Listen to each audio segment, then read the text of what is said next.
Assalamualaikum warahmatullahi wabarakatuh. Waalaikumsalam warahmatullahi wabarakatuh. Selamat pagi anak-anak. Selamat. Oke, di sini saya akan memaparkan tentang materi meneladani akhlakul karimah sebagai wujud Muhammadu Hayuning Bawono.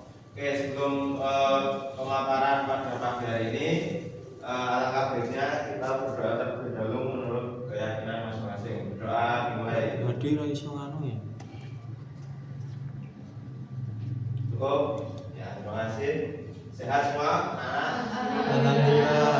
Alhamdulillah. Oke, kita masuk ke materi yaitu meneladani akhlakul karimah sebagai wujud Muhammadu Hayuning Bawono untuk kelas 12. Oke, tujuan pembelajaran menjelaskan makna Muhammadu Hayuning Bawono, mengidentifikasi contoh akhlakul karimah, menunjukkan perilaku baik dalam kehidupan sehari-hari. Jadi siswa tujuan yang pertama yaitu menjelaskan makna Muhammadu Hayuning Bawono di dalam istilah Jawa. Muhammadu Hayuning Bawono itu apa? Nanti anak-anak disuruh menjelaskan. Terus yang kedua mengidentifikasi contoh akhlakul karimah. Jadi agama dengan Jawa itu berkaitan, yaitu contohnya adalah gitu akhlakul karimah di dalam Jawa ada Muhammadu Hayuning Bawono. Bagaimana cara kita berakhlak baik kepada sesama manusia dan sesama makhluk ciptaan Tuhan seperti tumbuhan dan hewan, itu mencerminkan sebagai akhlakul karimah atau dalam bahasa Jawa yaitu Muhammadu Hayuning Bawono. Nah, nanti yang kedua anak-anak diminta untuk mengidentifikasi contoh akhlakul karimah seperti gotong royong, terus berbagi sesama, terus membantu dengan sesama itu. Terus yang ketiga yaitu menunjukkan perilaku baik dalam kehidupan sehari-hari. Nah, setelah mengidentifikasi sudah tahu contoh-contohnya, nanti anak-anak diminta untuk menunjukkan perilaku baik dalam kehidupan sehari-hari atau diterapkan boleh di dalam kehidupan sehari-hari nanti dengan keluarannya yaitu video. Jadi di video bagaimana cara berperilaku baik di dalam kehidupan sehari-hari. Itu tujuan materi pada pagi hari ini. Untuk selanjutnya yaitu konsep inti. Kita memasuki di dalam konsep inti yaitu Muhammadu Hayuning Bawono. Muhammadu Hayuning Bawono yaitu memperindah dan menjaga harmoni dunia sejalan dengan Islam. Seperti yang saya sampaikan tadi, Muhammadu Hayuning Bawono itu di dalam Jawa, di dalam konteks budaya Jawa itu mengandung arti, mengandung makna bahwa kita sebagai manusia harus dituntut untuk berperilaku baik, berperilaku adil dengan sesama manusia, dengan sesama bawono. Bawono adalah bumi, jadi harus istilahnya harus care dengan bumi, yaitu tumbuhan, entah itu tumbuhan, entah itu hewan. Kita harus menjaga alam sekitar. Itu yang dinamakan Muhammadu Hayuning Bawono. Terus Muhammadu Hayuning Bawono berkaitan langsung, istilahnya berkaitan langsung ada jalinan hubungan dengan agama Islam, yaitu bagaimana cara mencerminkan akhlakul karimah. Manusia adalah khalifah fil ard, yaitu pemimpin atau wakil Allah di dunia atau bumi untuk menyebarkan kebaikan, memelihara bumi dan bertanggung jawab atas perbuatannya. Nah, itu tadi manusia, yaitu di dalam Islam disebut khalifah fil ard, yaitu manusia sebagai wakil dari Allah, wakil yang turun di bumi untuk menyebarkan kebaikan kepada sesama, terus memelihara bumi dengan cara merawat tumbuh-tumbuhan, dengan cara menyayangi hewan, jangan merebang pohon sembarangan. Itu cara menjaga bumi kita. Terus yang selanjutnya bertanggung jawab atas perilakunya. Kalau anak-anak semua itu berperilaku baik, berperilaku istilahnya berperilaku menanam, istilahnya menanam kebaikan kepada tumbuhan, nah, nanti akan menuai sendiri. Tumbuhan itu akan menghasilkan apa yang kita inginkan. Seperti contoh kita menanam buah mangga.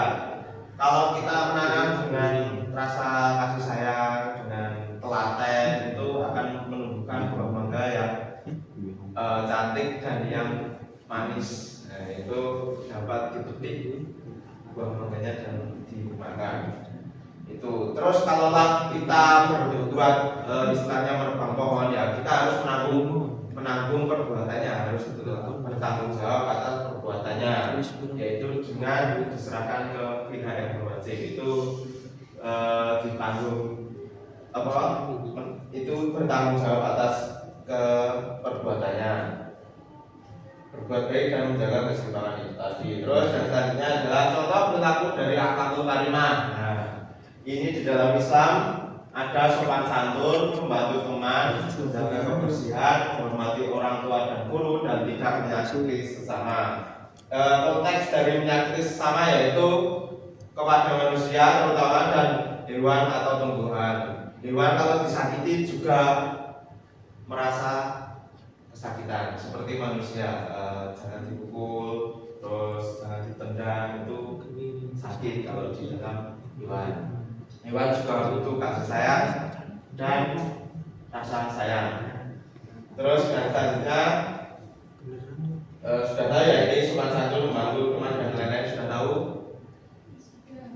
Oke, selanjutnya yaitu integrasi nilai Yogyakartaan. Nah, ini untuk konsep ke-Yogyakartaan. Tadi kan konsep Islam, ini terus integrasi nilai ke-Yogyakartaan. Nilai lokal Jogja yang sesuai Islam, yaitu ada pasar atau rendah hati, rukun atau harmoni, teko sliro, tinggal rasa, dan uli-uli budaya, melestarikan budaya.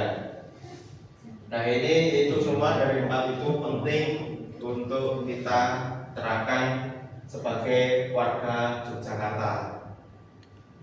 Yang pertama itu ada pasar, yaitu rendah hati. Rendah hati di dalam Islam ada tidak?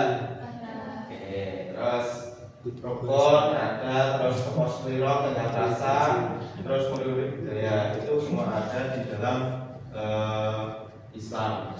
Jadi Yogyakartaan, ilmu ke-Yogyakartaan dengan Islam itu berkaitan. Yang terpenting yaitu nomor 4, uri-uri budaya atau melestarikan budaya. Kita sebagai anak-anak Gen Z, nah kita harus melestarikan kebudayaan. Contohnya kebudayaan yang ada di wilayah Yogyakarta, seperti yaitu tadi, seperti kalau kebudayaan dalam Yogyakartaan yaitu tadi ada pasar, rukun, teko sliro. Kalau kebudayaan yang dimiliki oleh warga Jogja yaitu seperti contoh tari-tari, terus wayang, dan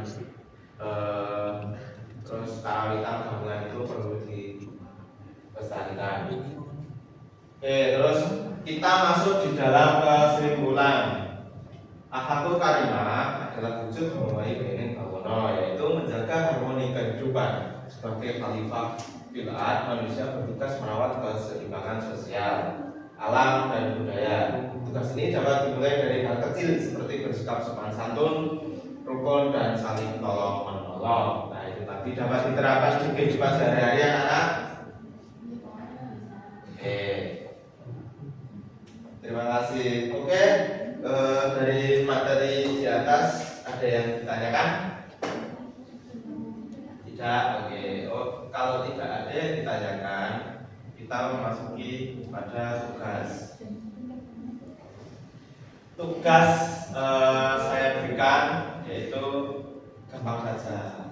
Tugasnya yaitu membuat poster yang berkaitan dengan rasa itu tadi, kayak ada pasar, terus teko sliro, terus sopan santun. Nah, itu dibuat poster.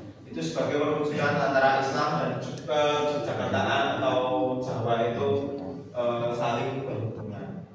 Itu ya, tugasnya adalah membuat poster.